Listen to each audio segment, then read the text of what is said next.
Tinsel the elf and Twinkle the kitten peered over the edge of Candy Canyon. "We've got to find the missing gumdrop crown," Twinkle meowed. "Before King Caramel wakes up," Tinsel adjusted her peppermint-striped hat. "Let's rappel." They slid down licorice ropes, dodging cotton candy clouds and marshmallow boulders. Suddenly, a licorice snake hissed. "No one passes without a riddle." "We don't have time," Tinsel cried, but Twinkle purred, whispering the answer in its ear. The snake smiled and slithered aside.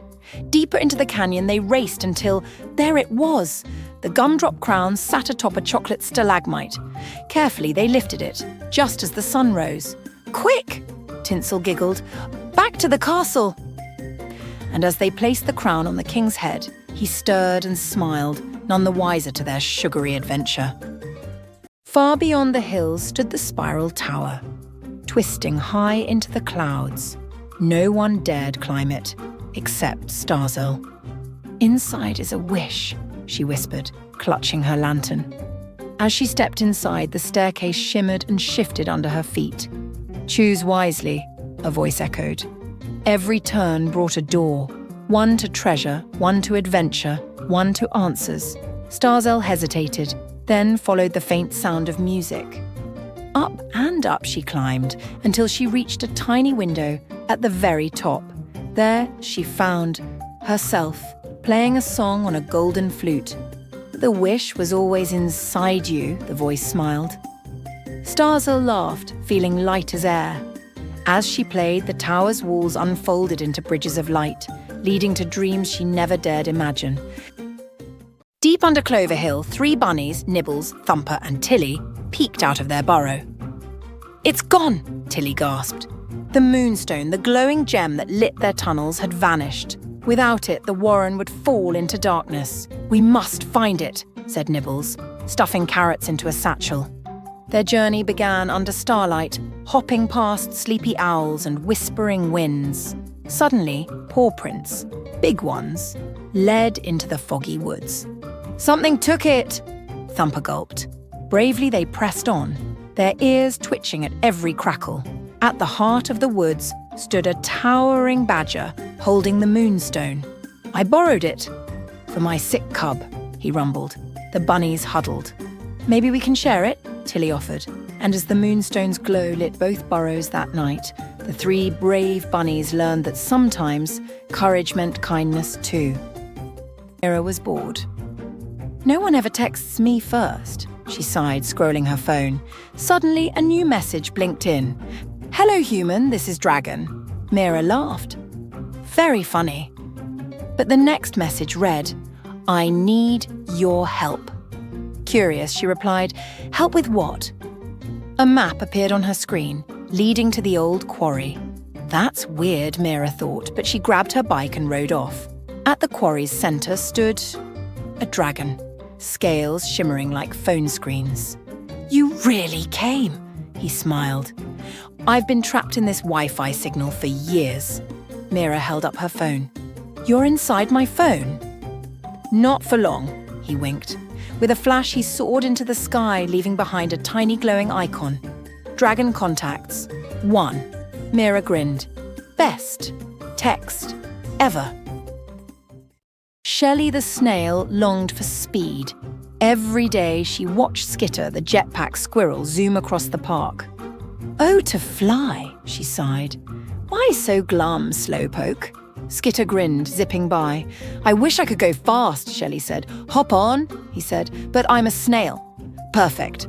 Skitter strapped her on and whoosh, they soared over trees and puddles. "Whee!" Shelley cheered. Suddenly jammed controls, spiralling down, Skitter panicked. Shelley stretched out, splat, and caught a lily pad, gliding them safely down. "Whoa," Skitter said. "You saved us." Shelley smiled. "Slow and steady's got moves too." Every morning, Lila tended her tiny garden on the castle wall. Roses, tulips, daisies, all bloomed under her care. But one misty dawn, a shadow loomed overhead. A dragon. "Please don't eat my flowers," Lila begged, but the dragon sighed. "I don't want flowers, I need help." He opened a claw, revealing a wilted golden seed. "I've tried planting it everywhere, but it won't grow." Lila smiled gently. Let's try together.